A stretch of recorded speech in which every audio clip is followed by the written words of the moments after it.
की जिंदगी में आशीषें आती है, कब बरकतें आती है?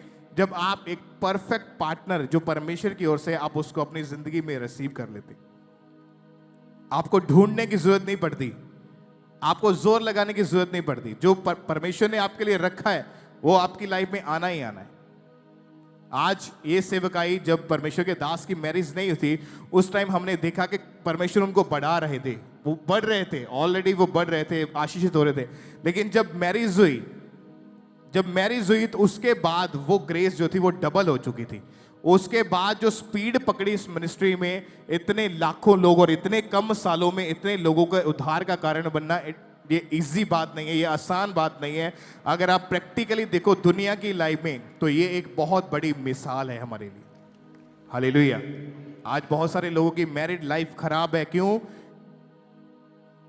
क्योंकि वाइफ अपने हस्बैंड की रिस्पेक्ट नहीं करती, हस्बैंड अपनी वाइफ को प्यार नहीं करता।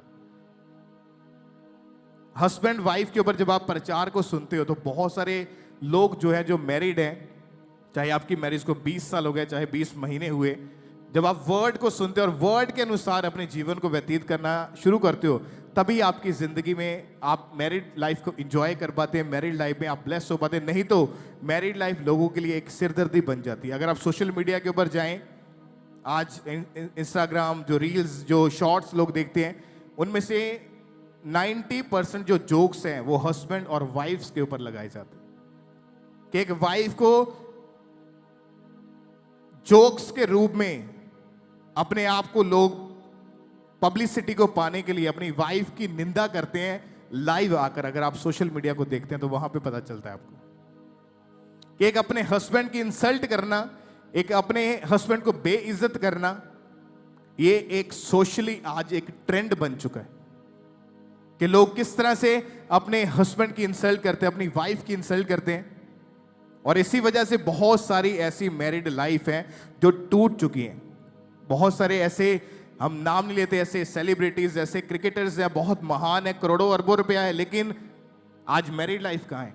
शादी को 20 साल हो गए, 20 साल के बाद आज डिवोर्स हो रहे। लेकिन जो एक क्रिश्चियन व्यक्ति है, जो एक मसीही व्यक्ति है, उसको मालूम है कि मैंने अपनी मैरिड लाइफ को कैसे चलाना है। उसको मालूम है कि मैंने अपनी शादीशुदा जिंदगी में कैसे अपनी वाइफ को खुश रखना, कैसे अपने हस्बैंड को खुश रखना, कैसे उसके अधीन रहना। लिखा बाइबल में कि दाऊद जब नाच के खुदा की आराधना करता था तो इतना मगन हो जाता था, कपड़े उसके उतर जाते थे। बाइबल में लिखा है एक दिन वो जो वाचा के संदूक के आगे नाच रहा था, पूरा मगन होकर उसके कपड़े निकल रहे थे। तो उसकी वाइफ जो शाऊल की बेटी मीकल, वो अपनी सहेलियों के साथ छत पर खड़ी और वहां से कह रही है कि वो देखो जी मेरा हस्बैंड कैसे लड़कियों के जैसे नाच रहा है।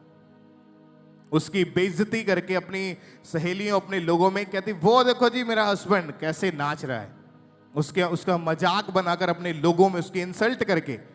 और जब बाइबल को आप पढ़ेंगे, उस औरत के एक भी बच्चा पैदा नहीं हुआ, वो सारी उम्र बांझ रही और ऐसे ही वो धरती से चली गई।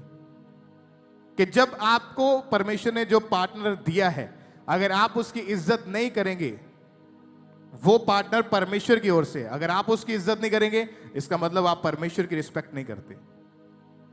वो पार्टनर जो परमेश्वर ने आपको दिया, अगर आप उससे प्रेम नहीं करते, इसका मतलब आप परमेश्वर से प्रेम नहीं करते। आज हस्बैंड वाइफ के अंदर बहुत सारी चीज के कारण मिसअंडरस्टैंडिंग्स सिर्फ छोटी छोटी बातों को लेकर क्रिएट हो जाती।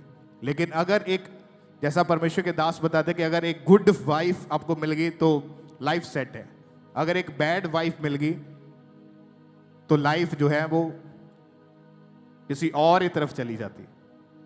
तो वाइफ्स को भी आज समझना होगा कि अगर उसने अपने घर को बनाकर रखना है तो उसको भी अब परमेश्वर के वचन के बीच में रहना होगा। हस्बैंड को भी ये चाहिए कि अगर वो अपने रिश्ते को कायम रखना चाहता है तो वो अपनी वाइफ से लव करे, वो अपने परिवार की हेल्प करे, परिवार को संभाले।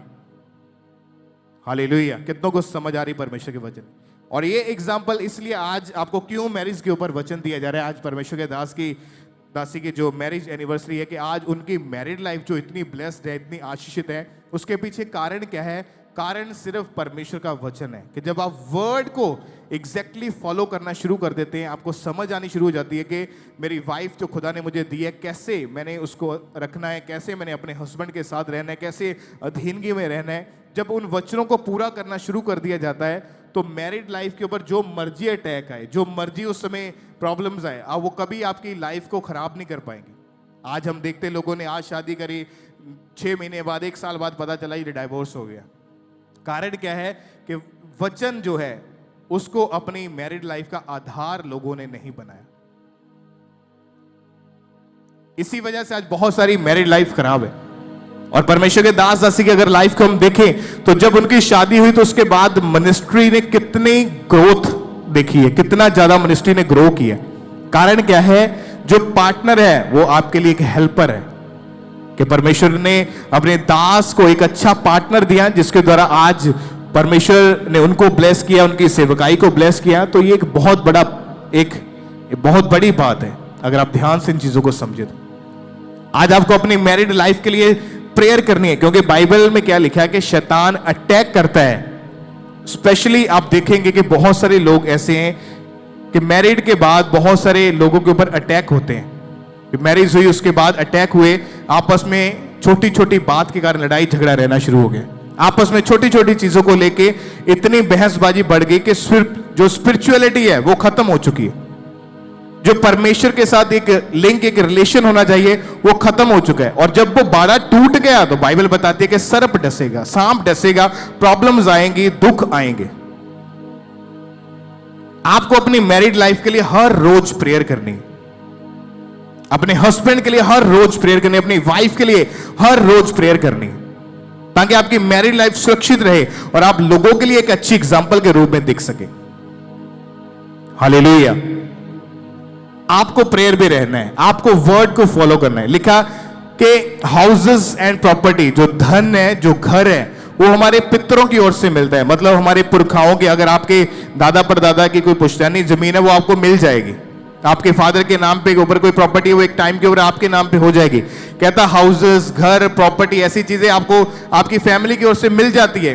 पर एक प्रूडेंट वाइफ, एक बुद्धिमती पत्नी जो है वो सिर्फ यहोवा की ओर से मिलती है, और उसको मिलती है जिसका संबंध यहोवा के साथ है, जो प्रेयर में है, जो सेवा में है, जो निर्धड़क परमेश्वर के कामों को करता है। हालेलुया।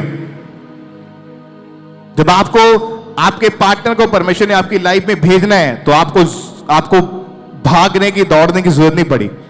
आपको पता चलेगा कि आप हैरान हो जाओगे, ये कैसे हो गया, 15 दिन में मेरी मैरिज कैसे हो गई। क्योंकि जो परमेश्वर ने आपके लिए रखा है वो आपकी लाइफ में आना ही आना है। पर आपको वेट करनी है, रेस्ट करनी है, मसीह में प्रेयर करनी है। आपको रेस्ट करने का मतलब कि मसीह में वेट करना, अपनी आशीषों का वेट करना, ताकि वो चीजें जो है, वो आशीषें हैं, वो आपकी जिंदगी में वो आपको मिल सके एक राइट टाइम के ऊपर। कितनों को समझ आ रही है परमेश्वर के वचन की? हालेलुया। अपनी मैरिड लाइफ के लिए आपको हर रोज प्रेयर करनी है। अगर आप सीखना चाहते हैं तो परमेश्वर के दास दासी की लाइफ को आप देख के सीख सकते हैं कि कैसे परमेश्वर ने उनको आज ब्लेस किया, कैसे परमेश्वर ने उनको आज एक बड़ी ग्रोथ दी है। हालेलुया। अपने हाथों को उठाएं, सब अपनी आंखों को बंद करेंगे, अपनी मैरिड लाइफ के लिए प्रार्थना करेंगे। हर एक जन अपनी वाइफ के लिए, अपने हस्बैंड के लिए, जो अनमैरिड है, आप वेट करेंगे और प्रेयर करेंगे कि परमेश्वर आपकी इच्छा, आपकी मर्जी हमारी जिंदगी के अंदर पूरी होने पाए। जो आपने हमारे लिए रखा है वो राइट टाइम पे हमारी जिंदगी के अंदर आने पाए। हम खुदावन इधर उधर नहीं भागेंगे, कोई बॉयफ्रेंड, कोई गर्लफ्रेंड के चक्रों में नहीं जाएंगे।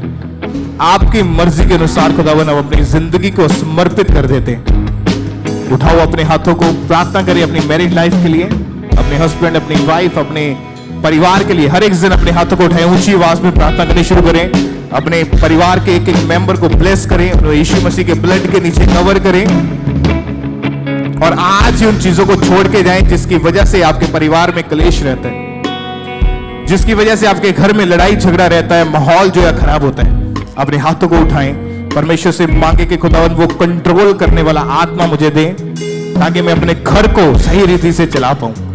बहनें अपने हाथ को उठा के प्रार्थना करें अपने हस्बैंड के लिए, अपने परिवारों के लिए। तो खुदावन मुझे बुद्धि दे, मुझे समझ दे, तो खुदावन मैं अपने परिवार को बना के और आशीषित रखता हूं।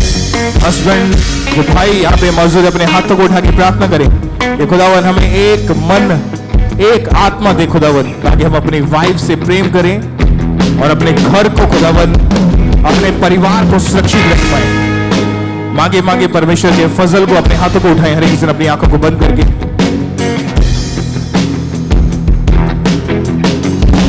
परमेश्वर के दास, परमेश्वर के दासी के लिए प्रार्थना करेंगे। अपने हाथों को उठाएं सब।